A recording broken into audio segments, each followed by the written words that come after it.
Ruth. Antes da gente ler no capítulo 3, eu queria que nós lêssemos o verso 12 do segundo capítulo. Ruth 2, versículo 12.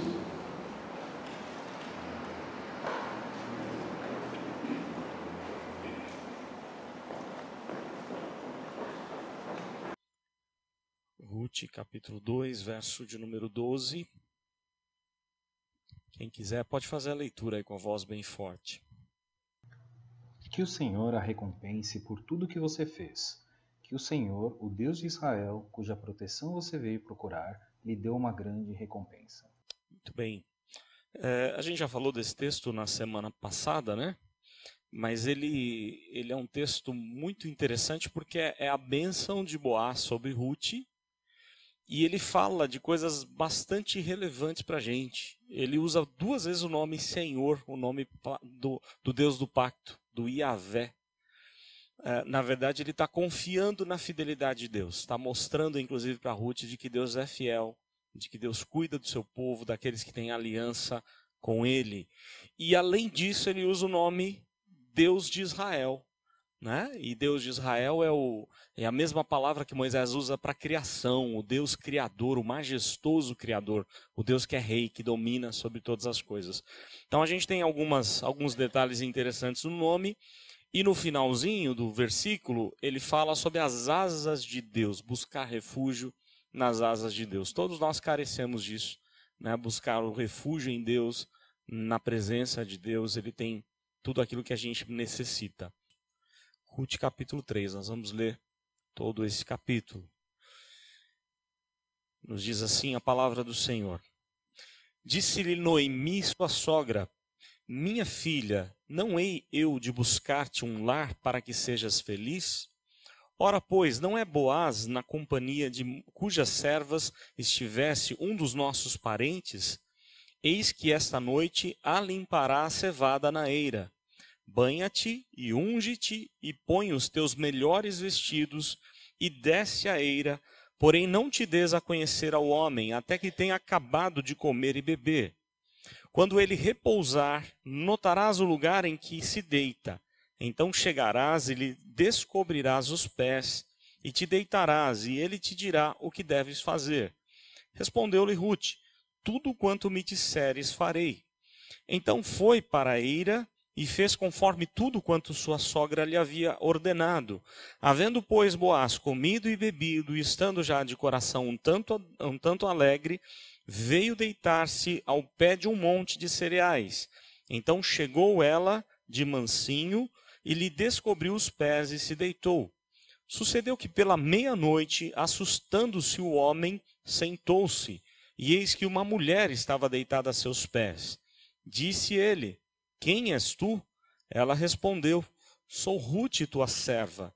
Estende a tua capa sobre a tua serva, porque tu és resgatador.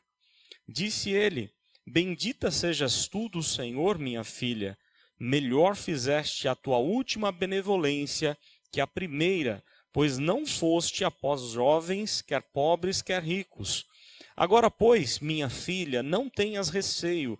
Tudo quanto disseste eu te farei. Pois toda a cidade do meu povo sabe que és mulher virtuosa. Ora, é muito verdade que eu sou resgatador, mas ainda outro resgatador há mais chegado do que eu.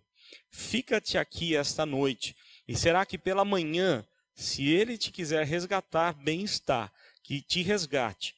Porém, se não lhe apraz resgatar-te, eu o farei, tão certo como vive o Senhor. Deita-te aqui até amanhã.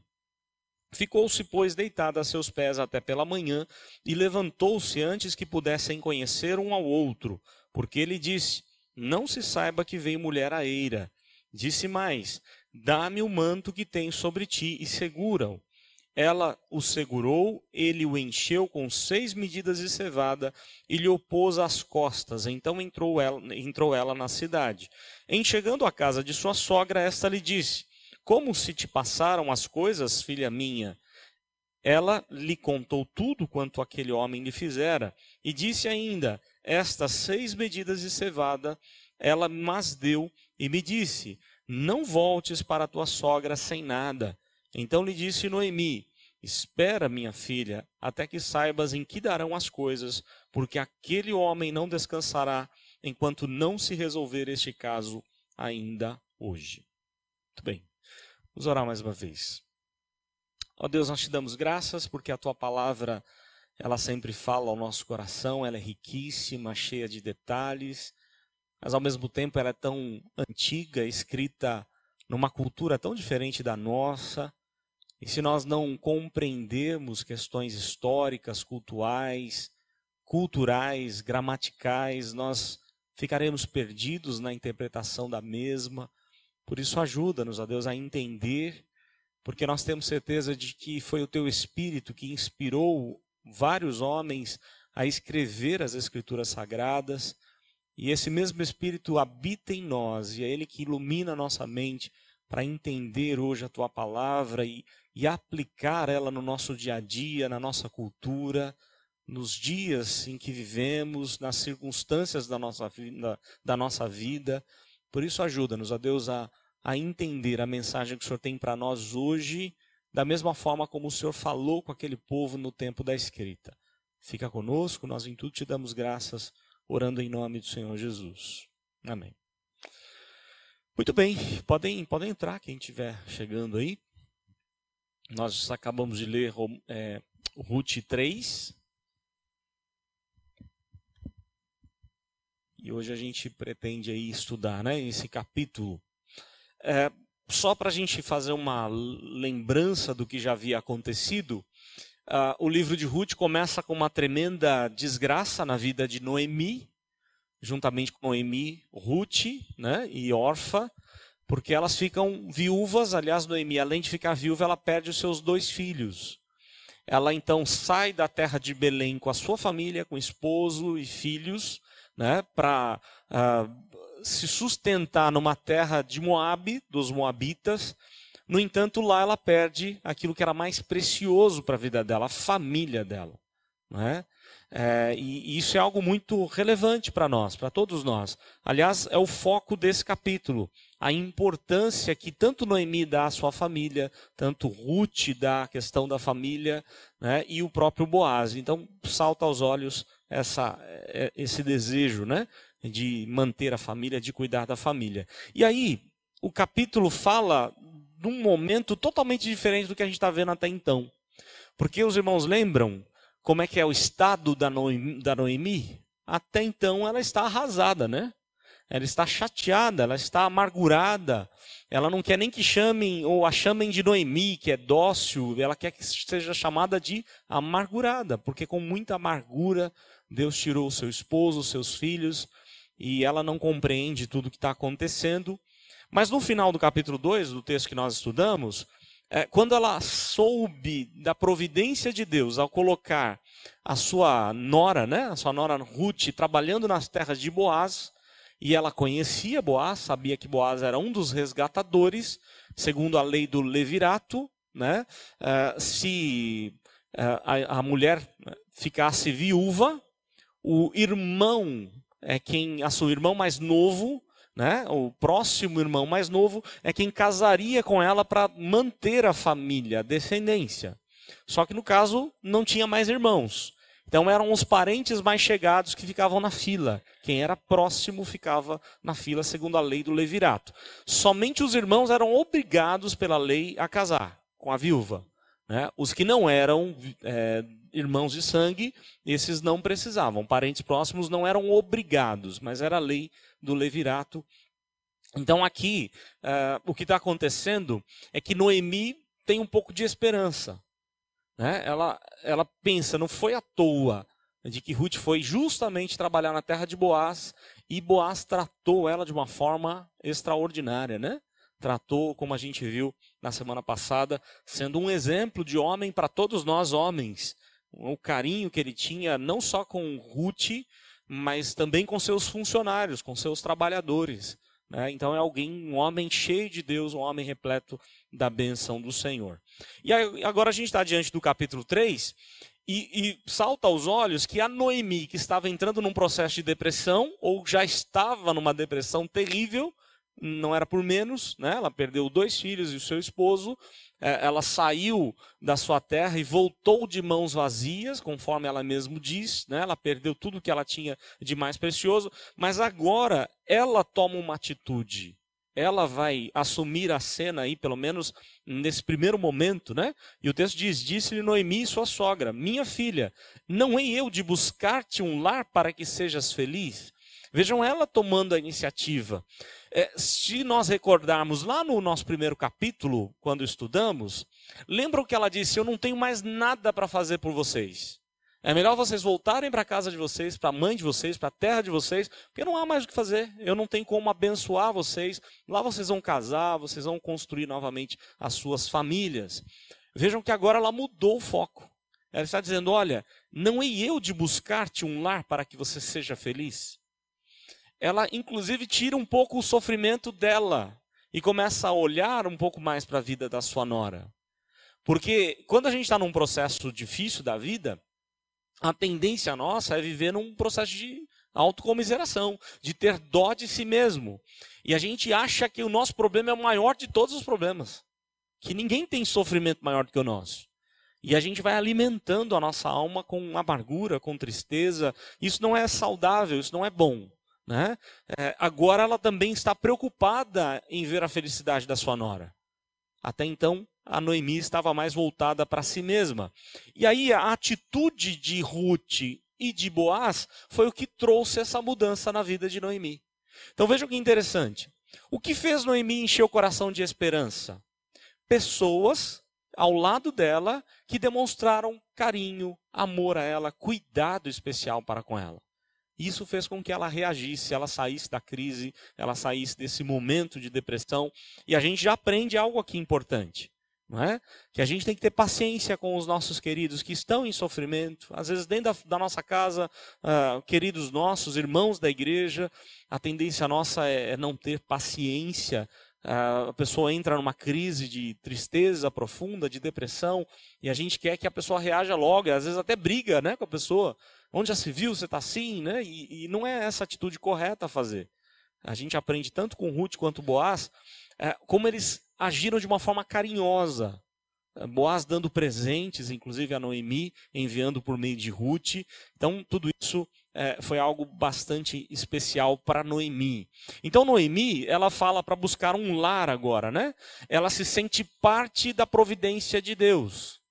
Ela se sente parte como querendo dar uma ajuda para Deus, entre aspas, né? Deus não precisa da nossa ajuda.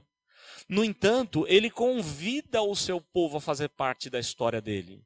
Não é? A história bíblica não é a história nossa, é a história de Deus.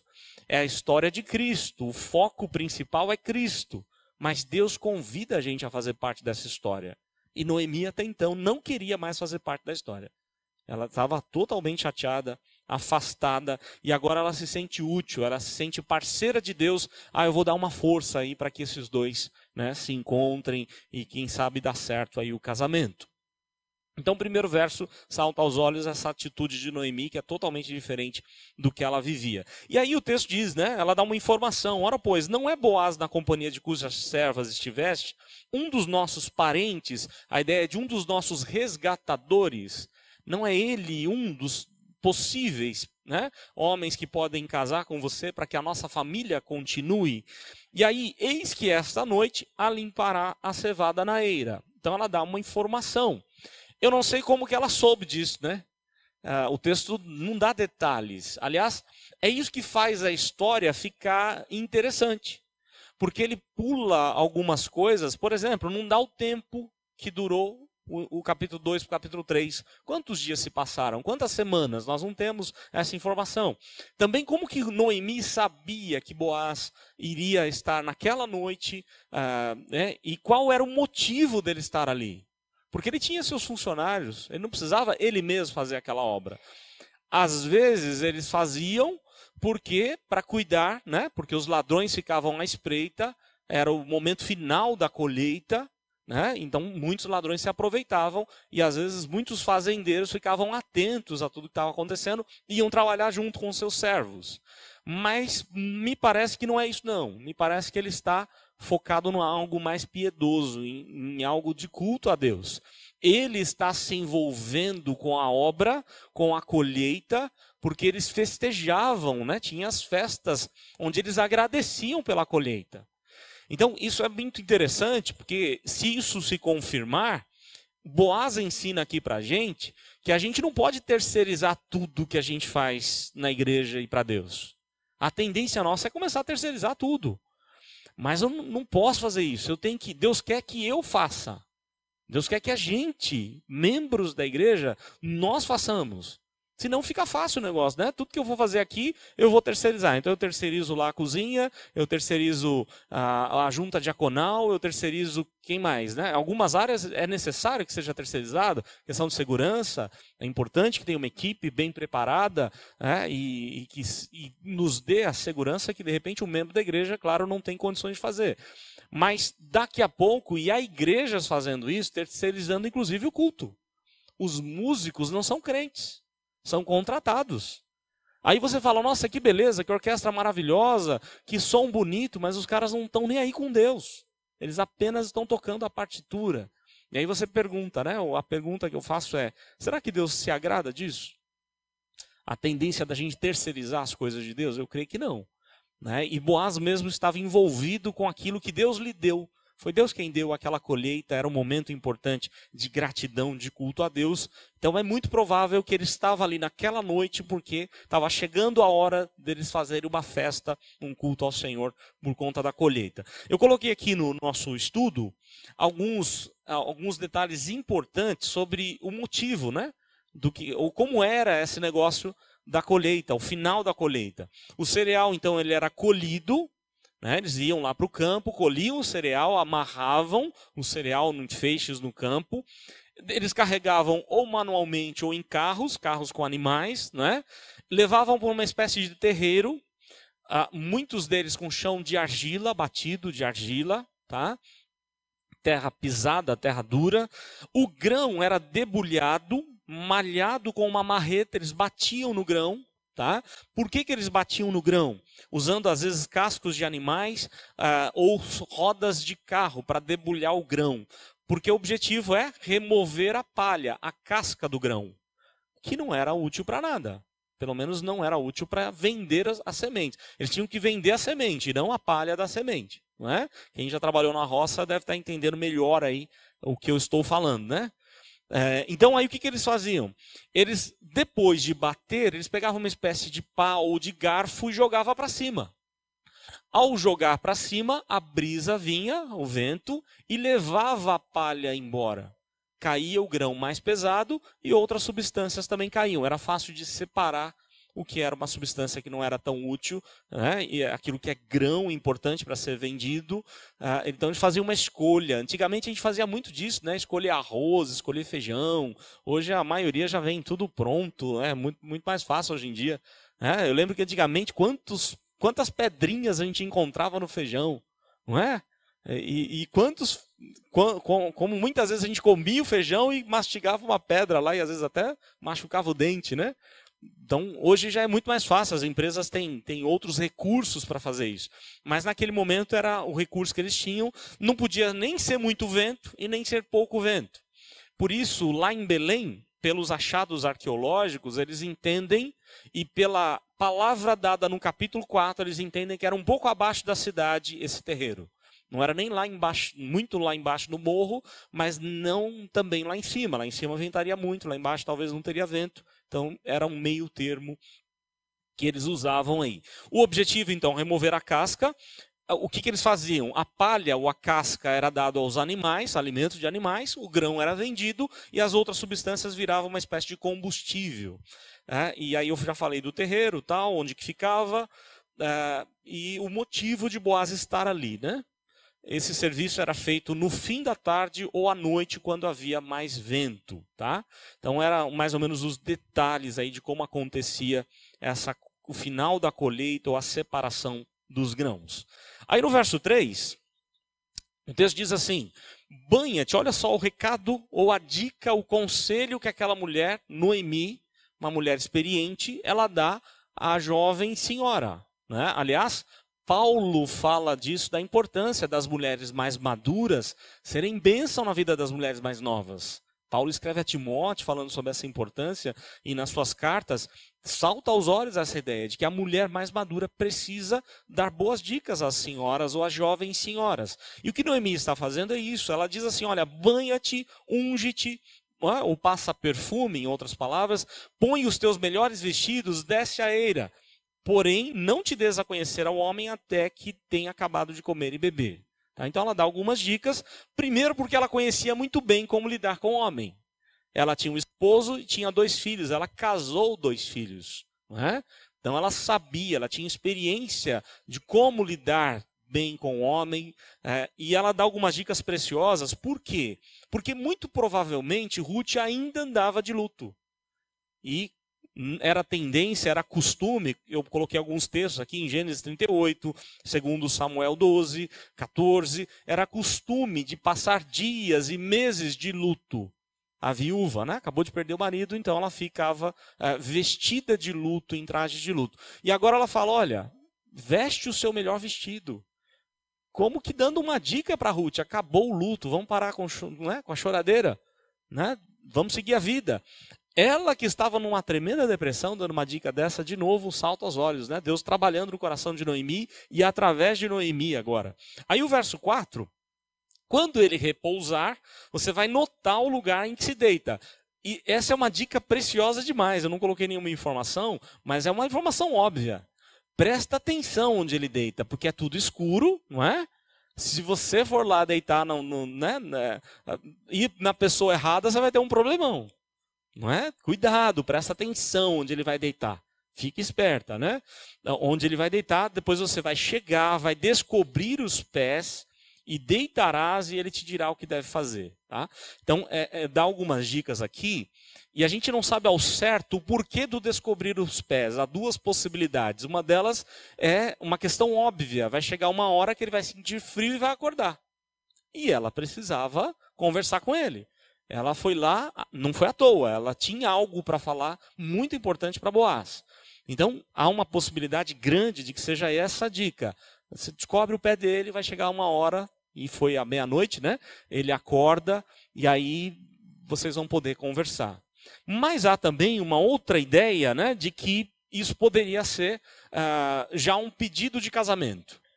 Mas eu creio que talvez aqui ainda não, porque há um outro detalhe importante que aí tem a ver com o pedido de casamento. Não necessariamente desencobrir os pés. Mas o texto diz então, você vai descobrir os pés dele, verso 4, vai deitar e e ele vai te dizer o que fazer.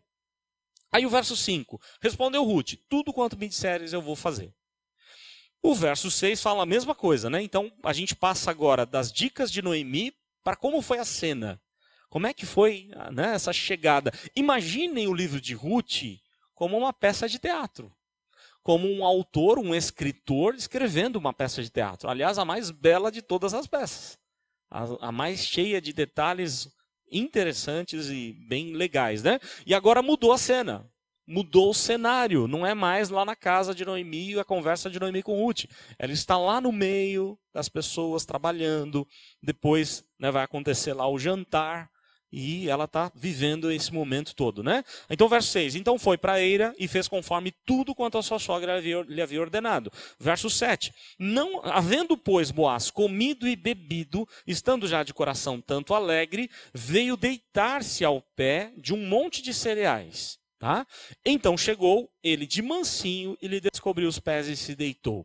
Aqui há alguma coisa muito importante para a gente falar, né? Porque as pessoas olham para o texto e falam assim, tá vendo? Ele foi dormir embriagado. Não é isso que o texto está dizendo. Né? Ele entornou o caldo, né? Não é isso não. O texto fala de que ele era um homem muito cheio de Deus. A gente vai ver depois alguns textos sobre isso, né? Aliás, a gente pode ver já, desde o capítulo 2, o quanto ele era cheio de Deus, o quanto ele era repleto da presença de Deus, um homem cheio do Espírito Santo mesmo. E a ideia do coração tanto alegre é que ele era reconhecido assim, como um homem agradecido, alegre por tudo aquilo que Deus estava fazendo. Era uma festa mesmo, era o fim da colheita. Era um momento de agradecer a Deus e não de se embriagar, seria loucura da parte dele e não faz sentido com o personagem até então apresentado. né? Alguém que estaria ali embriagado. Não é isso que o texto mostra. Aliás, eu não sei quantos puderam assistir, mas o pastor Hernandes, no programa Verdade e Vida desse final de semana, não lembro se no sábado ou no domingo, ele tratou desse assunto que é delicado na vida da igreja. O quanto a gente tem que tomar cuidado com essa ideia de que não tem problema não, eu bebo com moderação. Né? E a gente tem que tomar muito cuidado com isso, porque às vezes a gente dá, né, ouvidos e a gente pode se embriagar, a gente pode perder o nosso controle. Não é isso que está acontecendo com o Boaz, pelo menos não dá para eu pegar o texto e falar, olha, ele está embriagado. Não, ele está feliz, está todo mundo feliz, está todo mundo louvando a Deus em festa, adorando o nome do Senhor. Tá? Aí, ela chega de mansinho, né, o texto diz, não é? Olha só, então ela chegou, ele foi deitar-se ao pé de um monte de cereais, e ela percebeu onde é que ele estava e foi lá de mansinho, significando aí, ou a palavra usada foi a mesma de como Davi fez com o rei Saul. Né? O registro de quando Saul estava perseguindo Davi, certa vez Davi foi de mansinho lá, e o rei Saul dormindo, e ele quietinho foi lá e pegou as armas de Saul, dos seus soldados. Ele podia ter matado Saul, mas não fez isso. É a mesma expressão usada lá com Davi. Então ela foi bem quietinha, com todo cuidado, para não ser descoberta. Aí ela descobre os pés, né? Ela descobriu os pés de Boaz, num gesto simbólico, né, do que ela vai fazer. Ela vai se colocar aos pés dele e vai se deitar ali aos pés dele. Há algumas coisas aqui bastante importantes para a gente pensar. Tá? Apesar do texto criar uma cena, uma atmosfera bastante voltada para a questão sexual, é possível notar isso. São duas pessoas, uma interessada na outra, numa escuridão da noite, talvez à luz das estrelas, não é? Um ambiente muito gostoso, muito agradável, e carregada aí dessa questão sexual. Só que o verbo descobrir aqui, como alguns infelizmente têm defendido, não tem nada a ver com ela ter tirado tudo, né, e despido ele, nada disso. O texto deixa claro que ela tirou a coberta dos pés dele. Tá? Então isso é muito importante a gente falar. Né? Aí, outra coisa que o texto deixa muito claro, não houve nenhum tipo de desrespeito às normas de Deus. E aí eu vou citar algumas pessoas daqui a pouco aqui embaixo que eu achei muito interessante. Boaz e Ruth, eles foram impecáveis quanto ao caráter. O local propício para uma noite de amor, não é? Com muito cheiro de fertilidade por conta das sementes, eles estão alegres por tudo que está acontecendo, há uma alegria contagiante no ar, todavia eles agem de acordo com a vontade de Deus. Em nenhum momento você vê eles desrespeitando um ao outro e desonrando a Deus acima de tudo. Ela se deita, e eu estou citando aqui pastor Hernandes, que eu achei muito interessante como ele analisa essa questão, esse encontro. Ele diz assim, ela se deitou aos pés de Boaz e não em seu colo. Diferente de muita, né, do nosso tempo. Porque hoje você vai nas escolas, por exemplo, você encontra a garotadinha aí com 12, 13 anos, 11 anos, as meninas no colo dos meninos. É um negócio assim totalmente desrespeitoso. Não é? As mulheres não estão se dando o valor que elas têm e os homens estão tratando as mulheres como objeto, como algo qualquer. Não é? Então as mulheres não estão recebendo o valor que merecem. E nós percebemos desde o capítulo 2 que Boaz não está tratando ela assim. Ele podia desde o início ter se aproveitado dela. Uma estrangeira, uma moabita. Moabita era até mal falada, né? Pelo jeito que formou-se a nação de Moabe, com o incesto. Não é? Mas a questão toda não. Há um respeito entre eles. E aí o pastor Hernandes fala sobre essa questão. Ela não sentou no seu colo, e sim ela se deitou aos pés dele. Boaz, por sua vez, mesmo quando as pessoas não estavam vendo, porque na escuridão da noite eles estão ali sozinhos, ele demonstra o seu temor a Deus, o seu caráter íntegro. E eu lembro que o Hernandes, quando falou sobre isso, ele dizia assim, que você percebe o caráter de uma pessoa quando ele está sozinho. Quando ele não está vendo, ou as pessoas não estão vendo o que ele está fazendo. Então, ele demonstra, nesse exato momento, quando ninguém estava vendo, o quanto ele era íntegro diante de Deus. O mesmo acontece com Daniel. Vocês lembram de Daniel? Daniel foi lá parar longe de casa, ele e seus amigos podiam aproveitar até as iguarias do rei, as coisas do palácio de Nabucodonosor. Mas não foi isso que ele fez. Ele se manteve íntegro, incontaminado com as coisas do rei. E Boaz, a cena demonstra isso, esse carinho, essa vida de santidade que eles cultivaram. Ao deitar-se aos pés de Boaz, ela seguiu instruções de Noemi. Só que ela foi além das instruções de Noemi, né? Ela vai um pouco mais além. Ela vai agir primeiro em contraste com as filhas de Ló. Vocês lembram como é que foi o surgimento dos moabitas? As duas filhas de Ló acharam que não iam ter filho com mais ninguém, não ia ter homem para fazer a família continuar. Elas embriagaram o pai, se deitaram com o pai, cada uma teve sua descendência, de Moabe e de Edom.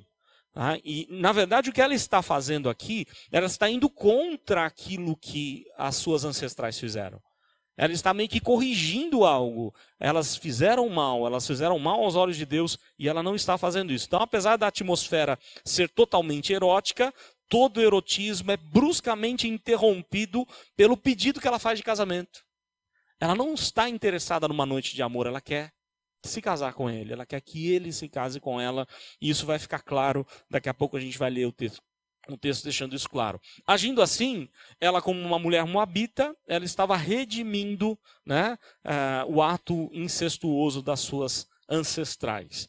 Aí o verso número 8, sucedeu que pela meia-noite, assustando-se o homem, sentou-se, e eis que uma mulher estava deitada a seus pés. Ele não sabe quem é, está tudo escuro, né? Disse ele, quem és tu?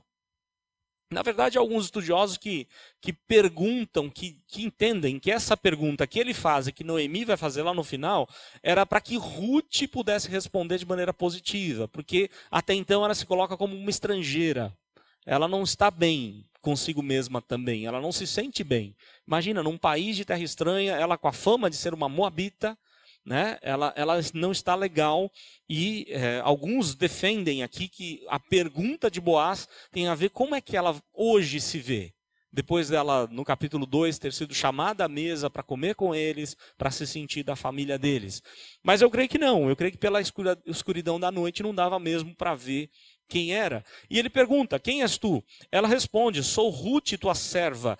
Estende a tua capa sobre a tua serva, porque tu és resgatador. O que é curioso aqui nesse verso é que essa ideia de serva, ou a palavra usada por serva aqui, não é a mesma que ela havia usado antes no capítulo 2. A ideia de serva do capítulo 2 era justamente a ideia de escrava, de subserviência. Agora ela usa uma outra expressão. O que deve ter saltado aos olhos de Boaz. Opa, tem alguma informação a mais aí, não é? Que às vezes no nosso português a gente não pega, mas no hebraico, como está escrito, demonstra algo mais. Ela não está se colocando como apenas uma serva, mas ela está falando, da sua vulnerabilidade. Ela precisa de proteção. Ela quer que ele seja o seu resgatador, o seu protetor.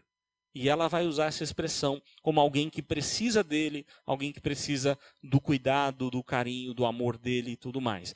Então ela está indicando que agora ela estava apta para casar. Imaginem, ele está percebendo, ela usou uma palavra diferente, e ela está bem vestida, está cheirosa, está bem produzida. E aí ele falou, opa, a coisa está interessante aqui, E aí ensina a gente podia pensar em várias coisas, do quanto nós temos que nos preparar para os nossos cônjuges, não é? Senão fica aquela ideia de o casamento entra numa rotina e a gente não se prepara mais um para o outro, esperando um ao outro. Eu lembro que, eu até citei isso na classe de casais, um dos meus professores estava terminando o mestrado, e ele dizia assim, eu preciso tirar férias, porque eu tenho que defender minha tese, não dá para pastorear e defender a tese do mestrado. Ele pediu alguns dias para a igreja e foi tirar férias com a família lá na Baixada, no litoral aqui de São Paulo. E aí o que acontece com eles? Enquanto a família ia para a praia, a esposa com os filhos, ele ficava em casa, no apartamento, fazendo a sua tese. E nada de fazer barba, nada de se arrumar, largado mesmo. E aí a esposa dele pegando no pé dele, por que você está assim? Por que você está assim? Até que um dia ele falou, olha, eu não estou indo para a igreja, eu não preciso me arrumar. Aí ela deu uma nele que foi bem legal, E aí ele passava essas dicas para a gente prestar atenção. Falou, então quer dizer que você se arruma para as mulheres da igreja, para as pessoas da igreja? Não para sua esposa? Então a gente tem que tomar cuidado, porque a gente entra numa rotina de casamento que a gente não se cuida para o outro, para o cônjuge, não é? Nós fomos feitos, o cônjuge foi feito um para o outro. E aqui ela está se produzindo, eles ainda não estão casados, mas ela deseja que aconteça um casamento. Então ela se prepara. Isso tem que acontecer não só na conquista, no momento de paquera, mas em todo o tempo da nossa vida. E aí ela vai falar com ele, né? Estende a tua capa.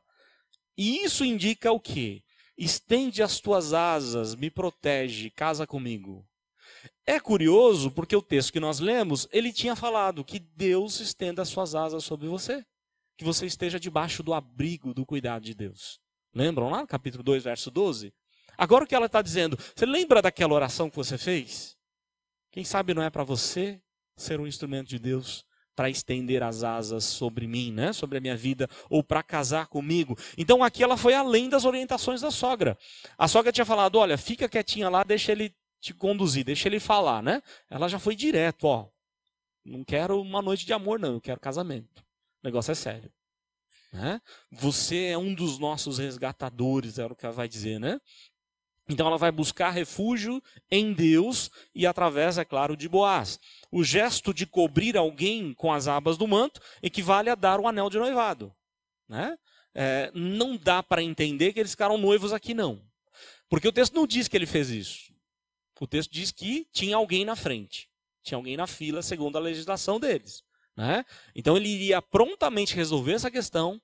Provavelmente essa cerimônia de estender o manto foi feita depois do capítulo 4, que a gente não tem aqui no capítulo 3 que ele tenha feito isso. Mas ele deve ter ficado feliz da vida, né, com a proposta dela, de casar-se com ela. É notável desde o primeiro encontro o quanto eles se interessaram um pelo outro. A orla das vestes ou do manto indicava o compromisso do homem com Deus. Vocês lembram, e não sei quantos sabem, é possível ver judeu até hoje andar com aqueles nozinhos nas suas vestes.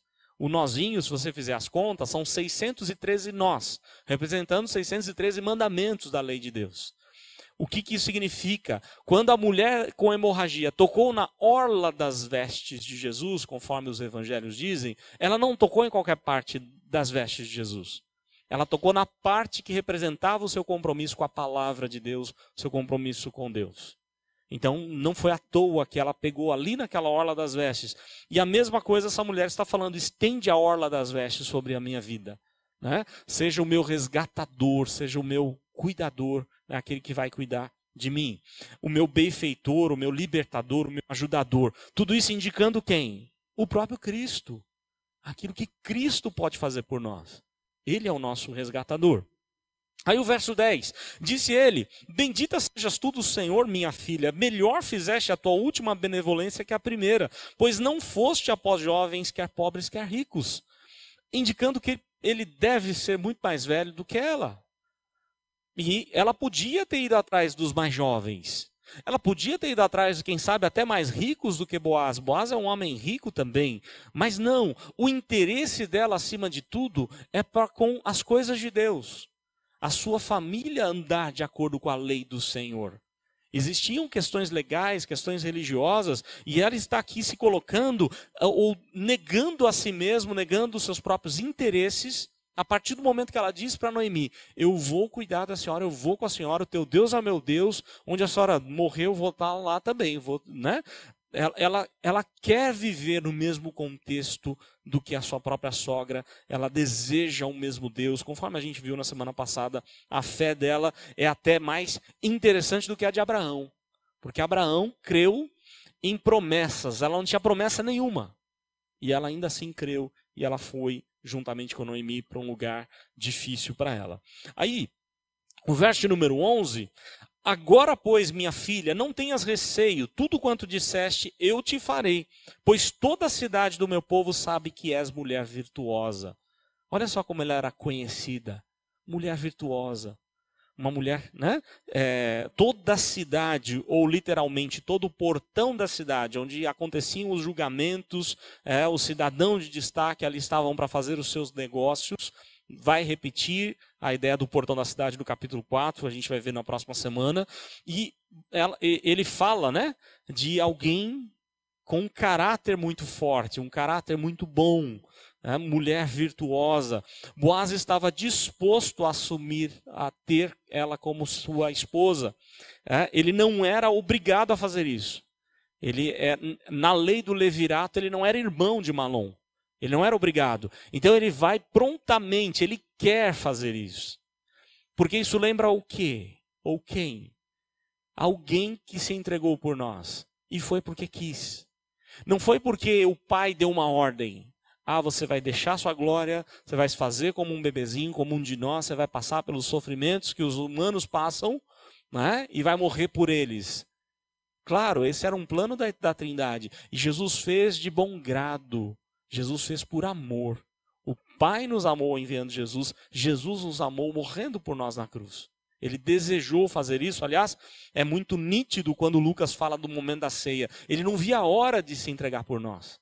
Era o momento mais esperado, não só de Jesus ali, mas de toda a eternidade. Era o momento mais importante de toda a história. O momento da crucificação, o momento da entrega de Cristo. Por isso que esse capítulo é o capítulo que salta aos nossos olhos. É quando Boaz quer resgatar aquela mulher, quer se casar com ela, porque ele representa aquilo que Jesus fez conosco, né? Boaz reconhece Ruth como uma mulher virtuosa, e a ideia de virtuosa é que tem força, que honra o seu marido. Provérbios 12, Provérbios 31, 10, o texto tão conhecido lá de Provérbios 31, 10. Ele não a trata como uma estrangeira e muito menos como uma moabita. Ele trata como uma mulher de respeito, uma mulher muito importante, muito interessante. Verso número 12. Ora, é muito verdade que eu sou o resgatador, mas ainda há outro resgatador mais chegado do que eu. 13. Fica-te aqui essa noite, e será que pela manhã, se ele quiser te resgatar, bem está, que te resgate. Porém, se não lhe apraz resgatar-te, eu o farei, tão certo como vive o Senhor. Deita-te aqui até amanhã. Vejam só. A cena é muito interessante, porque ele não pode mandá-la embora sozinha de madrugada. É muito perigoso. Não é? Há ladrões, há pessoas que podem maltratá-la, ela é uma mulher. Então ele não pode fazer isso. Então ele diz, olha, fica aqui, deita-te aqui. Né? Logo cedo, aí sim, a gente vai resolver esse negócio. Eu vou lá para a cidade para resolver essa questão. Se a outra pessoa quiser te resgatar, então bem fará. Senão, eu vou fazer tão certo como vive o Senhor. Ele presta um dos maiores julgamentos aqui. Em nome do Senhor eu vou fazer isso. O terceiro mandamento, né? Então é algo assim de comprometimento mesmo. Ele está decidido a se casar com ela desde que ele possa, né? Porque tem alguém na frente dele, tem um pretendente aí na frente dele. Verso 14. Ficou-se, pois, deitada a seus pés até pela manhã. Vejam só o detalhe do texto. Deitada a seus pés. Eles não estavam dormindo juntos, né? Mas ela estava aos pés dele. E ficaram ali, provavelmente conversando quase que a noite toda. Né, batendo um papo, conversando, isso é bem provável, mas ela aos pés dele e não tendo algo com ele. O texto deixa isso muito claro. Ficou-se, pois, deitada a seus pés até pela manhã e levantou-se antes que pudessem conhecer um ao outro. Aqui a ideia de conhecer, para tirar qualquer dúvida, eles não se conheceram, o verbo conhecer tem a ver com relacionamento sexual, não é? Eles não se conheceram. Mas também a possibilidade do texto aqui é de falar que ainda era muito escuro, não deixou amanhecer, para que ela saísse, e ele está querendo preservar, inclusive ela, porque seria muito desagradável as pessoas verem que ela passou a noite, né, o que as pessoas poderiam dizer. Então, para que não se saiba que veio mulher à eira. Então, para preservá-la também, ele não podia mandá-la embora, porque ela seria provavelmente vítima de violência, mas também ele não quer expor ela, porque eles não fizeram nada de mal, segundo aqui o escritor. Aí, o verso 15, disse mais, dá-me o manto que tem sobre ti e segura-o. E ela segurou, e aqui eu acho magnífico esse texto. Ela o segurou e ele encheu com 6 medidas de cevada, ele pôs as costas, então entrou ela na cidade. Há 3 possibilidades dessas medidas. E, claro, todos os estudiosos chegam à conclusão de que a medida exata seria em torno de 35 quilos ou de 26 a 43 quilos. Mais do que isso, ela não aguentaria. Então, de acordo com as medidas da época, quando você coloca aqui uma multiplicação por 6, daria mais de 100 quilos. É coisa que ela não conseguiria carregar. Então não faz sentido. Portanto, a escolha dos estudiosos é bem essa, de 26 a 43 quilos. Talvez 36 quilos é o mais provável. Mas é bem interessante o porquê que foram 6 medidas. Por que não 7? Porque não podia ser 7. No contexto judaico, o 7 tem um símbolo importante. O 7 é algo completo, algo perfeito. Por quê? Aliás, esse número 6 e 7 ele é magnífico na Bíblia, né? As pessoas fazem uma tremenda confusão, inclusive com o número da besta. Qual é mesmo o número da besta? 666.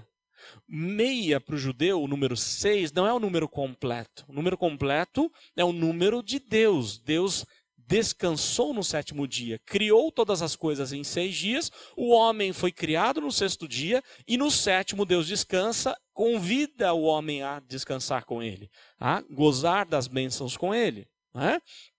E aí as pessoas fazem uma tremenda confusão, porque o número 6, ele é número que simboliza o homem, o número imperfeito, não é o número perfeito, porque o homem pecou. Então, quando lá no Apocalipse diz que a marca da besta é 666, em outras palavras, o que o Apocalipse está dizendo, fundamentado no ensinamento do Antigo Testamento, é que a marca da besta é fracasso, fracasso, fracasso. Não é um número poderoso, não é um número perfeito. Se fosse 777, seria um grande problema, porque 7 é o número do Deus Todo-Poderoso. Tanto o 3, trindade, quanto o 7 é o número de Deus. E aqui ele não deu o 6 porque havia um problema para ser resolvido. Havia ainda uma questão a ser resolvida. Ele não estava prontamente correto para casar com ela. Tinha alguém na frente. E algo mais ainda. Por que ele dá sementes? É só para suprir as duas de alimento? Não. Porque a semente tem a ver com algo mais. A semente tem a ver com uma esperança que Noemi tinha de que ainda a sua família teria uma semente. Ela tinha perdido todas as esperanças, a sua família tinha sido totalmente destruída e ela esperava uma semente. E essa semente veio, que era o próprio neto dela, ou Obed, avô de Davi. E mais ainda, olha o que o texto fala, ou o que mostra para a gente, foi dessa semente que veio Gênesis 3,15. E vai nascer da semente da mulher aquele que vai esmagar a cabeça da serpente. A maior promessa da Bíblia que os judeus esperavam, a promessa do Messias, ele está simbolicamente falando, olha, por enquanto são 6 sementes. Depois vem a última. A semente virá e a semente que veio foi o próprio Obed. E lá no capítulo 4 a gente vai ver isso. Aí ela volta para casa, já estou terminando, né? Ela volta para casa, verso 16, chegando à casa de sua sogra, esta lhe disse, como se te passaram as coisas, minha filha? A pergunta mais literal aqui é, quem é você, minha filha? De novo, ou ela não consegue ver Ruth, porque ainda está escuro, é muito cedo, ou ela quer que Ruth responda da forma correta. Quem é você, minha filha? O texto, uma tradução mais literal possível. E aqui a nossa tradução é, como se te passaram as coisas, minha filha? Como é que foi lá o encontro? Ela lhe contou tudo quanto aquele homem lhe fizera. Tá? E aí o verso 17, e disse ainda, estas 6 medidas de cevada ele mas deu, e me disse, não voltes para a tua sogra sem nada, ou em outras palavras, de mãos vazias. Lembram como é que ela voltou para Belém? De mãos vazias. Você não pode voltar para ela de mãos vazias. Tudo isso já indicando o que Deus estava preparando, a providência de Deus. Eu até acho que Boaz nem sabia disso. Mas Deus estava usando ele para abençoar, para trazer um recado para o coração de Noemi. E aquilo encheu o coração de Noemi de esperança. E claro, ele também está preocupado com a sua sogra ou futura sogra. Se ele é um resgatador, ele entende do seu compromisso com a sogra. E aí o verso 18, o final do capítulo. Então lhe disse Noemi, espera, filha minha filha, até que saibas em que darão as coisas, porque aquele homem não descansará enquanto não se resolver este caso ainda hoje. De novo a experiência de uma mulher. Fica tranquila, espera aí, que ele vai resolver isso o mais rápido possível. Mas também me chama a atenção essa palavra dela, espera. E é tão difícil esperar, não é? A gente prontamente quer ver as coisas acontecendo, ainda mais a gente que vive na nossa sociedade, tudo é rápido. Eu lembro de um pregador, já há tantos anos ele falava, que hoje as pessoas fazem comida rápida. Depois da invenção do micro-ondas, ninguém mais faz, ou quase ninguém mais, faz a massa do macarrão. E ele dizia assim, que a gente ia almoçar ou jantar na casa dos parentes, e todo mundo ficava à roda da mesa, porque ia preparar a massa do macarrão. Depois ia cozinhar a massa do macarrão, né? Depois ia fazer lá o macarrão, como a gente faz hoje. Hoje é tudo pronto, é o fast food. E o problema é que isso influencia a nossa mente. A gente quer as coisas tudo rápido. A gente não tem paciência de esperar o agir de Deus. O que eu acho muito curioso é que Noemi vira para um descendente ou uma ancestral de Davi e diz: espera. E aí Davi escreve o Salmo 40. Esperei confiantemente no Senhor, Ele se inclinou para mim e me ouviu quando clamei por socorro. Nós poderíamos pegar esse salmo e colocar na vida de Ruth. Ela esperou com confiança no Senhor. Deus se inclinou para ela por meio de Boaz. Deus estendeu as asas para ela. Deus cuidou dela. Deus restaurou a sua vida, assim como Ele faz com a nossa vida. Que a gente aprenda a esperar em Deus, que a gente aprenda a confiar em Deus, que a gente aprenda a ser parceiro de Deus e não se revoltar quando tudo vai dando errado ao nosso redor. Pelo contrário, que a gente aproveite as coisas da vida entendendo que tudo é providência de Deus. Deus está no controle de todas as coisas. Deus nos abençoe.